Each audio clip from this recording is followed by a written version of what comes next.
윤석열. 제가 어제 그 얘기 했어요. 윤경호 소장님은 그런 거 안 느꼈어요?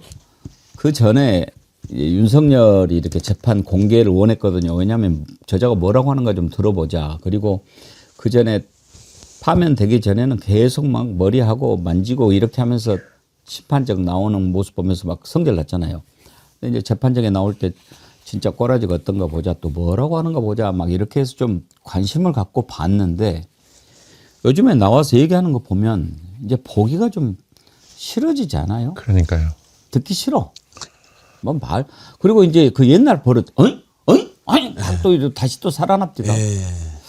근데 지금 증인으로 나온 사람들에 의해서 윤석열의 말에 다 지금 윤석열 주장이 배척이 되고 있지 않습니까? 결정적인 증언들이 막 나옵니다. 조지호 전 경찰청장 결국은 이제 파면이 됐는데 윤석열 지금까지도 뭐 말도 안 되는 주장하잖아요. 경고성이네, 뭐 계몽이네, 이따위 얘기를 하는데 저는 제일로 황당했던 게 그저께는 아니 여기 뭐 홍장원, 곽정군 나와가지고 다 사실이 아니라고 얘기를 했는데 왜 그래? 저 귀가 어떻게 됐나 머리가 어떻게 됐나 다 사실이라고 이야기를 했는데 본인은 왜 사실이 아니라고 들었다는 거죠? 그러면서 넘어가는 사람들 다 체포하라는 거 직접 들었다. 이 증언이 결국은 나오더라고요. 한번 들어보시죠. 2024년 12월 3일, 12월 4일 이렇게 피고인으로부터 전화를 받은 사실이 있는데요. 증인 혹시 기억하십니까? 예, 제가 뭐 이렇게 정확하게 시간대는 기억 못하지만 여러 차례 전화를 받은 건 맞습니다. 증인께서는 어떤 내용의 통화였는지 혹시 기억하십니까?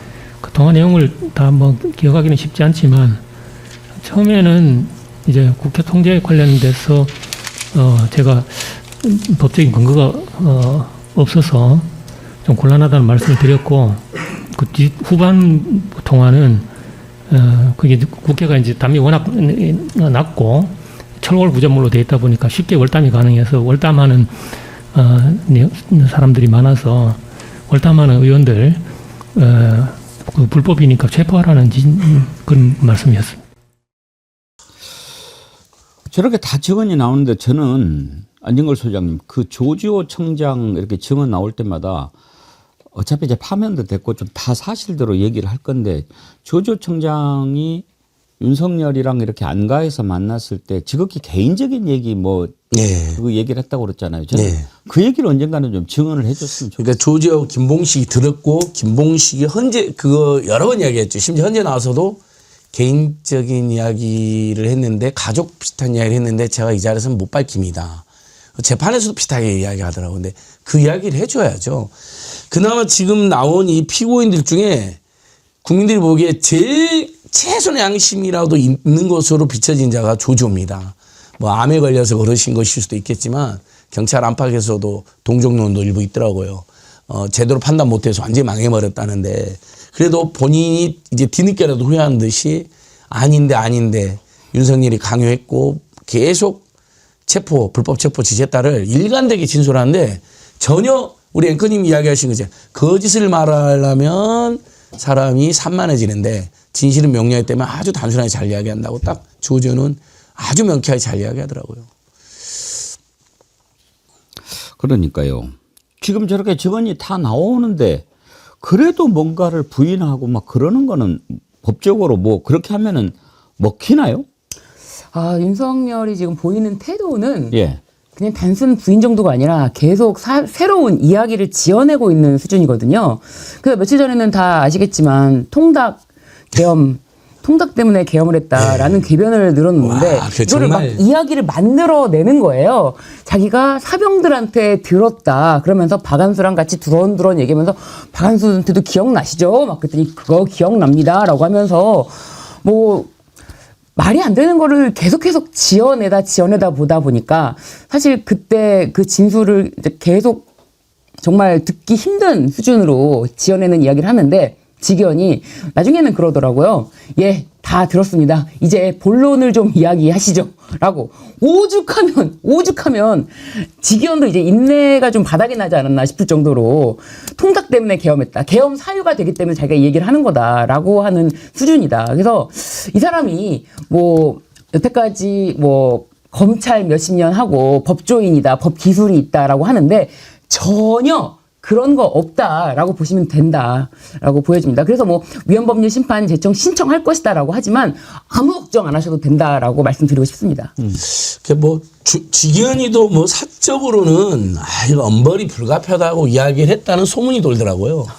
본인도 보니까 이미 정리를 한 것 같아요. 약간 그런 게 좀 추정이 되잖아요. 이렇게 요즘 태도를 보면. 근데 정말 통닭계엄은 정말 하늘이 울고 땅이 울 일이죠. 근데 팩트는 틀렸다는 거. 저 군인들 복지 예산을 윤석열이 지가 깎아갖고 올렸다는 거예요. 국회에다가.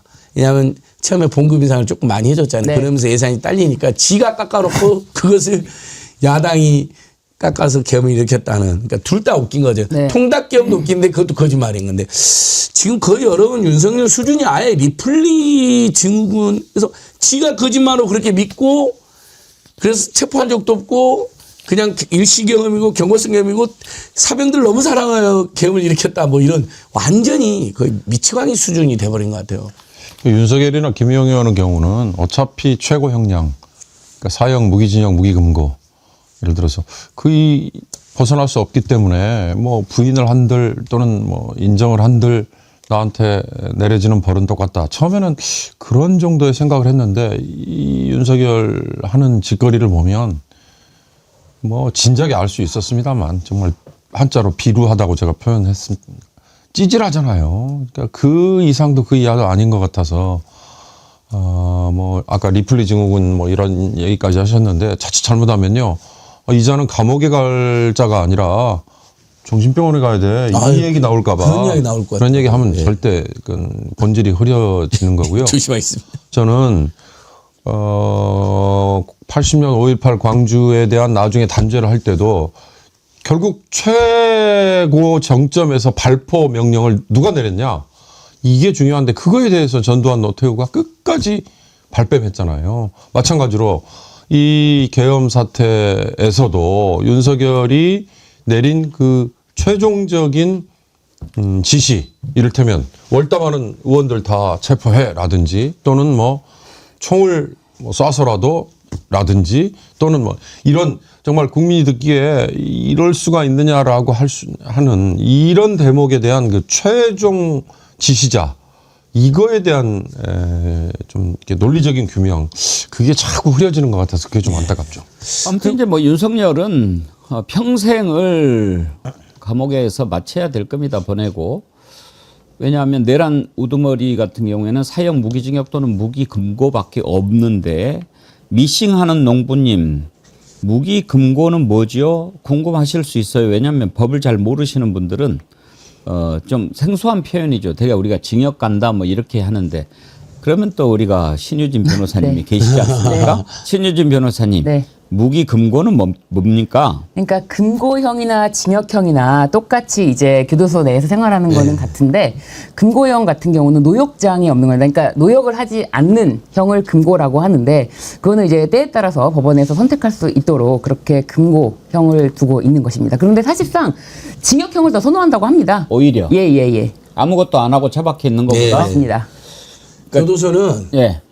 안에 있으면 무조건 싸움이 납니다. 밖에 운동을 시켜주거나 종교 시간을 가져주거나 노역을 하잖아요. 오히려 건강하고 싸움이 덜 납니다. 그래서 토요일 날 격주로 운동을 해줬거든요. 제 때는요. 근데 운동이 있는 날은 싸움이 안 나요. 화목해요. 운동이 없는 날 토요일 날 그때는 서로 스트레스 받았고 꼭 싸움이 납니다. 그래갖고 한밤중에 싸움 나면 교도관들이 와요. 그래서 방을 깨버립니다.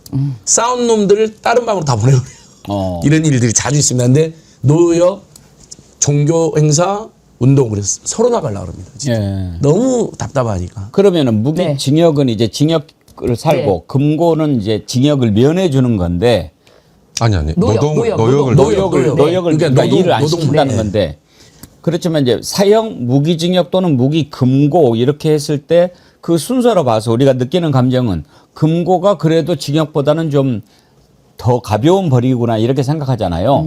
그런데 실제로 그렇다고 한다면 금고형을 받았을 때 나 네. 그래도 가서 징역할래 이렇게 할 수는 있나요? 전 할 수는 있다고 들었습니다. 그러니까 이게 내가 노역을 하고 싶다라고 자발적으로, 그러니까 이게 강제로 시키는 것이 아니고 그렇죠. 자발적으로 내가 일을 하고 강제는 싶다라고 안 되죠. 하면은 할 수 있는 것으로 알고 있습니다. 그 징역은 강제로 일을 해야 되네요. 네네. 네. 일 안 일정 하면 시간 어떻게 동안. 해요? 그 사실 거기 교도소 내에도 일이 필요한 일이 있지 않습니까? 예를 들면은 뭐 식당에서 뭐 설거지 업무도 있고 뭐 옷도 빨아야 되고 뭐 여러 가지 업무들이 있기 때문에 그 업무들에 대해서 뭐 수행하지 않을 경우에는 사실 그거에 대한 또 제재가 교도소 내에서는 다 마련되어 네. 있을 것으로 수용 규칙상 그렇게 보여집니다. 사실 이제 교도소 내에 여러 가지 일 같은 거 있잖아요. 네. 그 일을 물론 정부가 이제 예산을 가지고 일을 하는 것도 있지만 상당수는 재소자들의 네, 맞습니다. 그 노역으로 네. 이렇게 한단 네. 말이에요. 작업장이 있는 경우도 있습니다. 그래갖고 뭐 물건도 맞아요. 만듭니다. 네. 실제로. 그래서 예전에도 보면 어느 교도소 재소자들이 만든 제품 막 이렇게 시중에 종교 시설도 그렇게 운영이 되죠. 사실은 이제 네. 꼭 그 신자들의 노역이 제공이 되는 거죠. 그래서 ABC는 동질이다 그런 말이 있어요. 그 이병주 선생의 그의 오울이라는 책을 보면 ABC는 동질이다. A는 아미, B는 볼셰비키, C는 크리스찬. 예, 그러니까 군대, 공산당, 크리스찬들은 동질의 성격이 있다 이런 얘기를 한 우리 거죠. 지리산 명소설 쓰신 이병주 선생님. 예, 예. 아니, 저 박안수 이야기 한 번만 하고 싶은데요. 예. 이 윤석열이 통닭 쿠데타를 일으켰다고 둘이 말을 맞춰갖고 이제 박안수가 나왔고 하는데 이 박안수 기자가 가장 극악한 자료 좀 떠오르고 있습니다. 맞습니다. 지가 포고령 내놓고 포고령도 기억을 못한다 그러고. 그자는 참 그 예. 뭐랄까 더듬더듬 하는 것 뭐 어리버리한 것 어리버리한 같으면서 척하면서 윤석열 편 예. 다 들어주고 조지호는 완전 이제 조지호 가장 그나마 모범적 피고인이라면 이자는 완전히 윤석열 편에서 갖고 아무것도 안 한 것처럼 어리버리 아무 한 게 없대요. 국회도 안전학과로 갔다고 윤석열 보니까 그렇습니다 그러고요. 그런 자가 더 나쁜 자죠. 근데 이자가 보소로 나와 있다는 풀려 겁니다. 나와 있다는 거. 지금 네. 예, 그러니까 이걸 우리 기억하셔야 됩니까? 왜? 추가 기소가 안 돼서 예. 이자는 이미 구속기간 구속기간- 연장이 안 된 겁니다. 네. 예. 아 그래서 우리 애청자 여러분이니까 지금 이 1년이 되도록 하나도 처벌받지 못하고 있는 게 엄연한 현실이고 심지어는 지금 나와 있는 자도 있다. 네. 육군 참모총장 겸 사령관이 지금 나와서 돌아다니고 말이 있는 안 거예요. 되죠. 네. 그러니까 이게 굉장히 충격적인 일입니다 지금.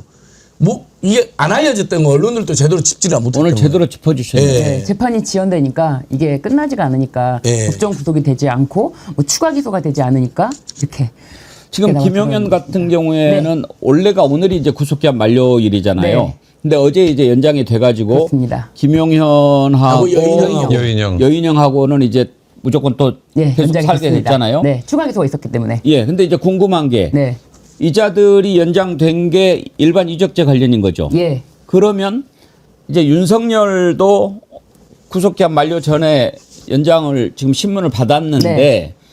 30일까지 의견서를 제출하라고 했다고 하는 걸 보면 30일 이후에 네, 결정이 나올 것 같긴 합니다만 지금 김용현하고 같은 일반 이적죄로 지금 구속영장 신문 받은 거죠. 네, 그렇습니다. 그리고 재판부가 갔죠. 네. 그러면 뭐 보나 마나 아닌가요? 그렇죠. 걱정할 필요 없습니다. 걱정할 필요는 없는데 이제 뭐 거기서도 윤석열 변호인 측이 뭐 어쩌면서 이건 이미 밝혀졌다 뭐 이런 얘기를 했을 거라고 저는 보여집니다. 이미 이거는 아니라고 밝혀졌다 이런 얘기를 하니까 그럼 제출하십시오라고 해서 아마도 그거를 제출을 받겠다라는 액션을 취한 것으로 보입니다. 그런데 이자들이 말하는 게 수준이 아까 말씀드렸지만 통닭계엄이라는 수준이기 네. 때문에 이자들이 제출할 수 있는 근거가 없습니다. 그래서 그다음에 예. 또 이번에는 제출하려나? 아니 이번에는 또 그 거짓말하고 있어요. 그 여인형 그 반chấp 사는 그러면 아무것도 모른다 뭐 이렇게 요구하고 그랬잖아요. 그러니까요. 김용 그놈이 내 허락도 없이 이상한 짓을 김용현이니까. 김용현은 다 떠넘겨 있어요. 네. 언제가 제가 보기에 이제 김용현의 여인형도 열받아서 네가 다 시켜놓고 이 멧돼지 새끼야 이야기가 나올 줄 몰라요. 아니 진짜 그러겠더라고. 이번에 김용현한테 떠넘기더라고요. 거기는 고등학교 동문들 간에 의리도 없나 보죠. 의리도 없어요. 김용현이 그래도 다 봤잖아요. 자기가 시켰다. 네, 자기가 했다. 그러니까 이제 그렇게 이제 충성하니까 김용현한테 더 떠넘기는 것 같더라고요.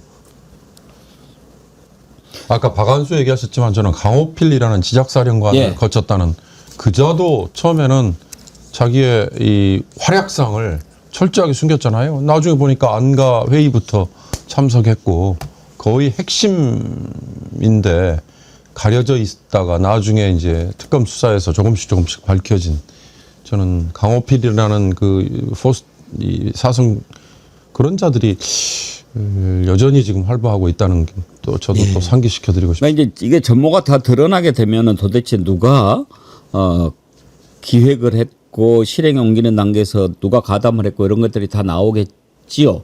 그런데 어제 일요시사의 오혁진 기자 노상원 전문가 아닙니까? 맞습니다. 노상원과 관련해 가지고 이렇게 딱 들어봤는데 노상원이 아주 이게 깊이 개입이 됐을 것이다. 진작부터 거의 김용현의 뭐 조종자였을 거다 이렇게 생각을 하더라고요. 그럴 것 같아요. 지금 드러나는 거 보면 일단 계엄이 실패로 돌아간 뒤에 김용현이 노상원에게 전화해가지고 야 상원아 이제 어떻게 하냐 이렇게 상의했다는 거 아닙니까? 그런데 노상원이 이야기를 했어요. 특검에서 진술을 했어요. 일단 이렇게 대응을 해야 된다. 첫째, 일단 대통령이 빨리 담화를 발표해라. 그러니까 노상원은 상당히 지금 포고문도 노상원이 작성했을 거라는 얘기가 나오지 않습니까? 담화를 발표해라. 그리고 한동훈을 불러라. 그리고 탄핵을 막아라. 그렇게 한 다음에 빨리 김용현이 항소 포기하게 해가지고 사면을 시켜줘라. 이제 그건 윤석열이 계속 그렇게 해서 탄핵 안 되고 있을 것으로 생각하는 상황이죠. 그렇게 되면 정리가 될 거라고 했는데 계엄도 실패한 놈들이 그런 거 성공하겠습니까? 그래 결국은 망했죠. 그러나 어떻게 됐습니까? 나중에 노상원이가 말한 대로 되지 않았습니까? 일단 나와서 뭐 여러분 놀라셨죠? 죄송합니다. 이따 이 얘기하고 그다음에 한동훈 부르라 해가지고 야 일단 너하고 한덕수하고 둘이 이렇게 다 알아서 하게끔 해줄 테니까 해. 이렇게 했다가 그것도 한동훈 한덕수는 또 아이고 그럼 우리한테 떡이 왔나 하고 있다가 그렇게 그건 순진한 건지 모질한 건지 그렇게 또 그걸 또 좋아하고 막 이제부터 저희가 하겠습니다 이랬잖아요. 맞습니다. 그런데 그대로 됐어요. 그렇지 않았습니까? 그렇게 보면 노상원이가 완전히 설계자. 브레인 중에 브레인인 거예요. 네. 노상원이 설계자임에 틀림없다라는 것이 노상원이 그 수첩을 통해서 여러 가지가 밝혀지기도 했지만 그 수첩을 사실 별거 중요한 거 아니지 않느냐라고 김대리 변호사가 굳이 이제 그 수첩이 별거 아니고 중요한 것도 아니고 그냥 자신의 생각을 막 끄적끄적 적어놓은 거 아니냐라고까지 물어봤어요. 그 수첩의 존재를 이제 완전히 퇴색시키려고. 그때 노상원이 무슨 취지인지 알겠지만 그건 아니다라고 이제 딱 잘라서 말하면서 이제 아니다라고 선을 그었는데 그 수첩에 사실 이 모든 플랜과 게다가 본인이 직접 혼자만 쓴 것만은 아닌 것 같은 그 흘림체. 저는 여기 노상원과 연결점이 김건희가 아닐까. 이건 계속 의심하고 있는데 이거는 아직 밝혀진 부분이 없어서 종합특검을 통해서 이 부분이 좀 밝혀져야 되지 않을까. 왜냐하면 이 1차 수거 대상자 명단이 너무나 이 김건희 냄새가 나는 최재형 목사. 노상원이 뭐하러 최재형 목사에게 무슨 어떤 마음을 가지고 이 사람을 1차 수거 대상으로 삼았겠습니까? 그렇죠. 지금 그 윤석열이 대국민 기자회견 해라. 그러니까 그대로 했고 그다음에 탄핵 못하게 막아라. 그래서 한동훈이가 맨 처음에는 우리 탄핵 반대하기로 했다. 그렇게 얘기하지 않았나요? 네, 반대했죠. 그렇죠. 예. 그래서 12월 7일 날 그때 불성립. 그때도 저희 1년 전에 우리 앵커님이랑 긴급 방송했는데 결국 투표도 못하고 끝나버리지 않았습니까? 불성립이 됐죠. 그때 당시 우원식 의장의 참 그 참담한 그 표정이 지금도 생생합니다. 국민의원들 돌아오십시오라고. 그때 박찬대 원내대표가 한 사람 의원들 이름 한 사람 한 사람 다 불렀죠. 이름 명연설이었죠. 예. 그게 1년 전인데 예 그렇습니다. 그렇게 해서 이제 실패로 돌아갔는데 노상원이가 그렇게 얘기를 했다고 그래요? 그건 내 머릿속에만 있었던 건데 그거를 얘기를 한 것은 아니다. 그러면 어떻게 그게 진술이 나왔어요? 그것도 왜 그렇게 방어합니까? 그러니까 자기가 이거를 전부 설계자가 되어서 제가 모든 책임을 다 질 수는 없다. 그런 생각에 자기가 일단 머릿속에만 있던 거다. 그러니까 사실상 특검이 이 수첩을 뭐 제가 봤을 때는 거의 확보하게끔 내버려 둔 거예요. 그런데 자신과 연결된 사람이 있지 않습니까? 근데 그거를 특검에서 증거를 통해서 확보해서 밝혀내면 그때 밝히는 거고 그 전까지는 자기가 먼저 발설하지는 않는 그렇죠. 그런 거죠. 그러니까 내가 아직까지 발설 안 했다. 내가 연결된 사람이 누군지 이제 그런 액션을 보여주는 게 아닌가. 저는 그런 생각이 들었습니다. 아하. 그 수첩을 신호를 보내는 거예요? 네, 난 아직 발설 안 했다. 그래서 수첩은 이건 아무 의미 없는 건 아니야. 그렇지만 아직 난 발설 안 했다. 그 재판 때 태도를 보면 확신범이고요. 네, 그리고 뭐 옛날 표현으로 강한 곤조가 느껴지더라고요. 근데 수첩 내용을 다 인정하면 내란 숙여야 되잖아요. 그럼 이 사람 사형이거든요. 그러니까 적절하게 자기의 확신을 지키면서도 그러니까 오도된 확신 지키면서도 부인할 때는 부인하고 네. 이런 전략을 쓰더라고요. 근데 아주 교묘하다는 느낌을 받았어요. 근데 노사원에 대해서 저는 이게 쪼가리 보면서도 야, 정말 저런 자가 네, 너무 거만하고 너무 오만하고 네. 그러니까 본인이 더군다나 본인 재판이 아니라 증인으로 나섰을 때 귀찮아서 증언 거부합니다. 네. 이런 표현을 예. 쓰네요. 맞습니다. 그러니까 그런 방자한 태도를 보이는 거에 대해서 정말 따끔한 단죄를 안 할 수가 없다. 다음으로 넘어가죠. 네, 어제 제가 이제 민주당의 김병기 원내대표 처신을 비판하면서 당장 물러나는 게 맞다 이렇게 지적을 한 바가 있습니다. 그래서 앞으로 거취를 어떻게 하나 이렇게 지켜보려고 하는데 사실 이제 민주당을 지지하고 이재명 대통령을 지지하면서 제대로 되기를 바라는 많은 지지자들로서는 너무나 안타까운 일이죠. 좀 이런 말들이 안 나와야죠. 어제 신인규 대표가 아주 적절한 비유를 해줬는데 오염된 칼로 어떻게 수술할 수 있느냐. 정말 철저하게 소독하고 내가 깨끗해야 당하는 사람이 비명을 못 지르는 거 아닙니까? 그런데 지금 가장 맨 앞에서 싸워야 될 민주당의 원내대표가 이런저런 구설수에 휘말리면 되겠습니까? 그것도 좋지 않은 일로. 그래서 어제 엄중히 꾸짖고 지켜보려고 했는데 오늘 입장이 나와서 한 번 더 짚어봐야 되겠습니다. 일단 김병기 원내대표가 대응을 하는데 이렇게 오늘 해명을 했습니다. 여러분들이 한번 들어보시고 의견을 말씀을 좀 해 주십시오. 일단 먼저 송구하다는 말씀을 드린다. 공직자로서 스스로를 성찰하고 같은 후가 반복되지 않도록 하겠다. 국민의 상식과 눈높이에 미치지 못한 처신이 있었다면 그 책임은 온전히 제 몫이다. 그러면서 이 얘기를 했어요. 제보자를 지금 매우 비판합니다. 이유는 뭐냐?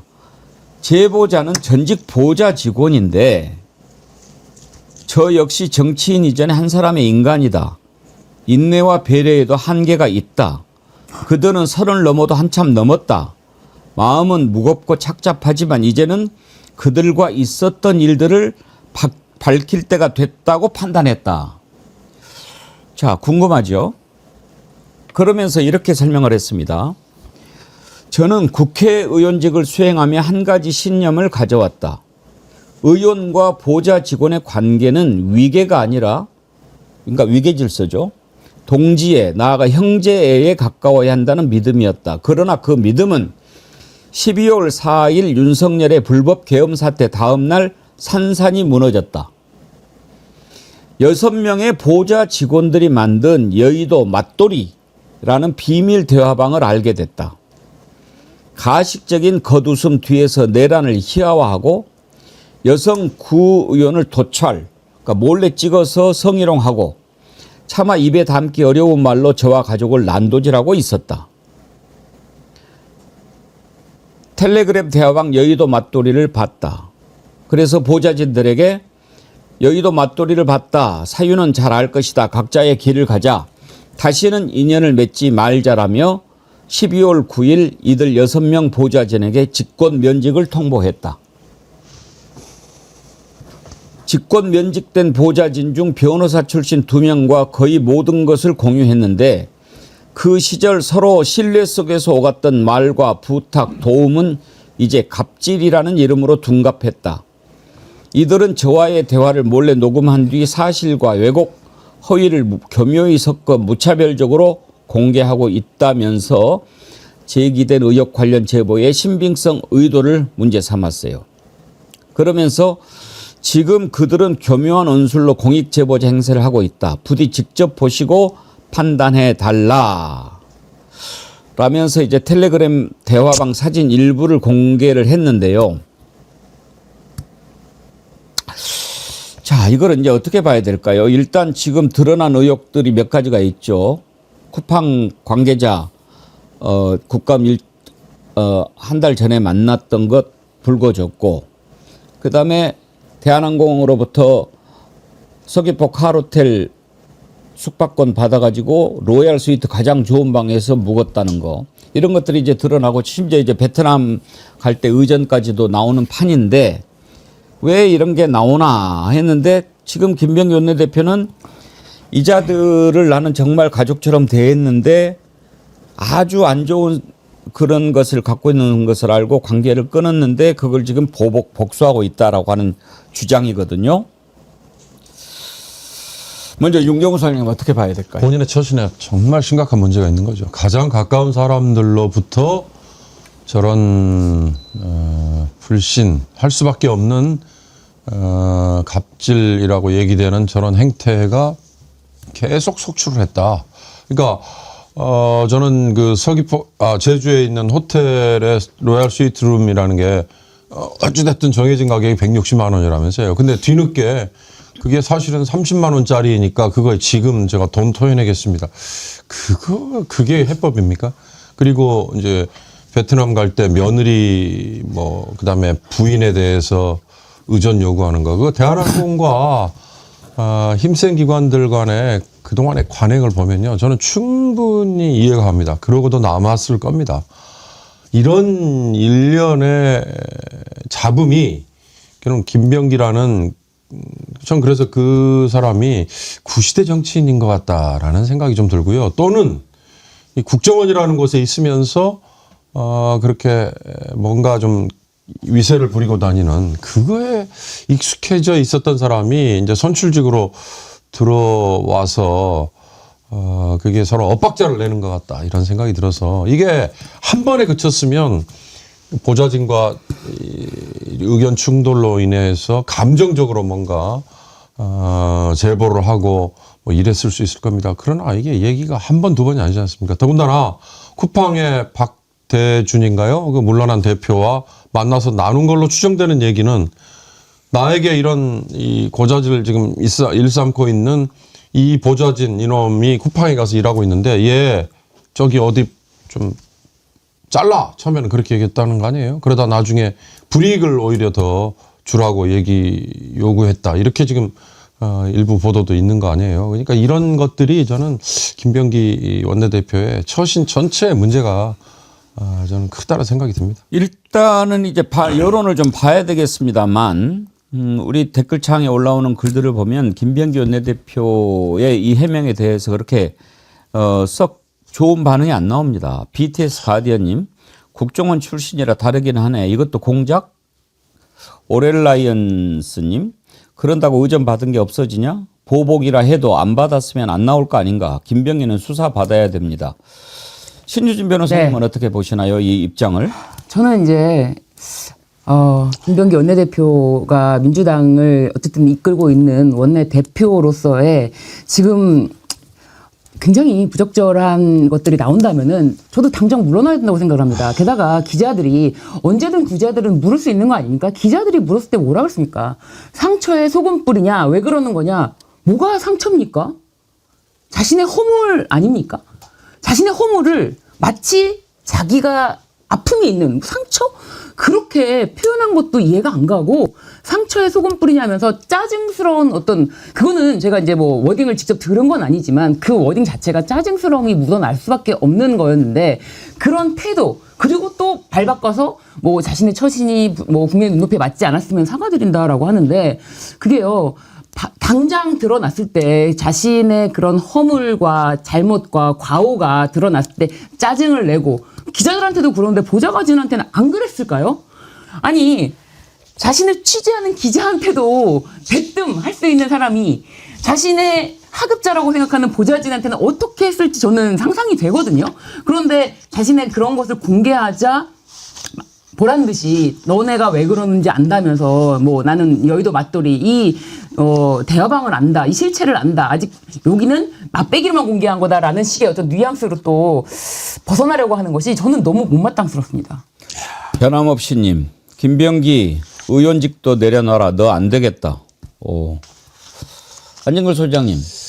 예, 제가 어떻게 지금 하는 게- 맞돌이를 다 봤습니다. 지금 이제 페이스북 본데, 아, 이건 완전히 이제 당 전체, 그다음에 이제 보좌관, 사회까지 다 흙탕물로 끌어들여버리는 꼴이 되어버렸죠. 아. 차라리 깔끔하게 사퇴를 한 다음에, 네. 그러니까 김병기 걸 봤다는 거예요? 맞돌이를 아니, 봤다는 거예요? 김병기 원내대표의 해명 글도 쭉 봤고, 원래 좀 봤지만 다시 다 봤고, 그다음에 맞돌이도 지금 공개한 거? 공개된 건 다 봤는데, 예. 이건 완전히 난장판 흙탕판을 만드는 거네요. 그러니까 매우 부적절한 보좌관들의 행태와 언동이죠. 이건 당연히.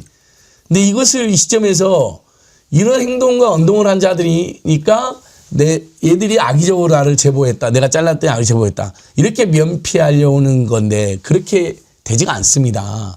그냥 국민들은 당원들이나 지지나 국민들은 다 똑같은 놈들이네. 지가 뽑았잖아. 왜 이런 자를 뽑았을까? 어떻게든 그동안 관리하고 소통했을까? 또 신임 변호사 말씀처럼 기자들한테도 막 함부로 하고 주머니에 손 넣고 막 반말 찍찍하던데 보좌관들한테도 어떻게 했을까? 이런 의문만 더 생깁니다.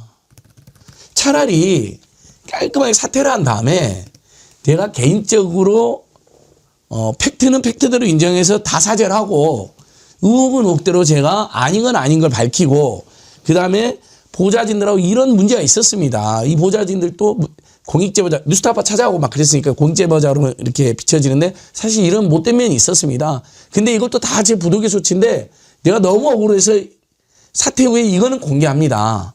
그리고 이 부분은 제가 명예를 해보고 이런 게 이게 깔끔하지 않을까요? 근데 원내대표 직위를 가지고 이렇게 해버리고 완전 난장판이에요. 흙탕판이에요. 흙탕.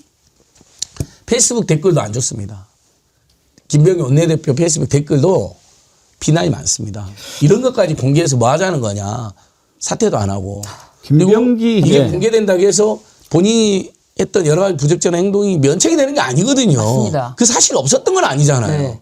보좌진이 과잉충 잘하려고 그랬다고 이야기했잖아요. 본인이 못하게 했어야죠. 웬만한 정치인들은 못하게 합니다. 그 재벌 대기업 거지. 아무 상관없는 거지. 우리 상임이지. 야야 하지 마. 절대 하지 마. 영혼도 받지 마. 보통 제가 아는 의원들은요. 보좌관한테 영혼도 받지 마라 그럽니다. 선물도 받지 마라 그러고요. 만남이 있더라도 대부분 만약에 찾아오면 의원실에서 그래야 밖에서 만나면 또 오해가 생기니까 그렇게 처신을 조심시키거든요. 김병기 원내대표는 이 논란이 있기 전에 맨 처음 시작부터 상당히 좀 지지자들을 불안하게 만들었어요. 특검 국힘당하고 이렇게 합의를 하는데 기간 연장하지 않기로 합의를 해버렸잖아요.